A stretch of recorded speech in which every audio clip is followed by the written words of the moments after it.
地熱能。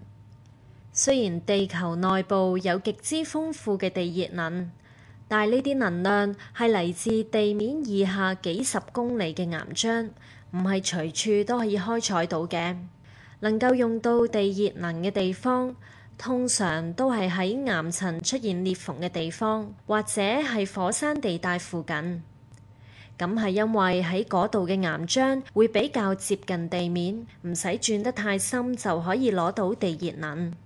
而呢啲容易俾人攞到地熱能嘅地方叫做地熱田。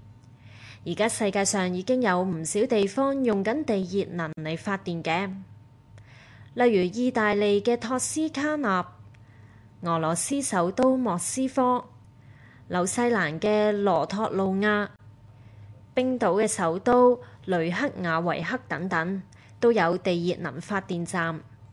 咁呢啲地方係點用到地熱能嚟發電呢？由於地質嘅分別，唔同地方所用嘅方法都有所唔同。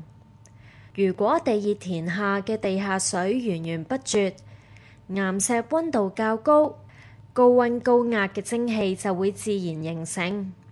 只要將呢啲蒸汽引到地面，用佢嚟推動渦輪機，咁就可以帶動發電機發電。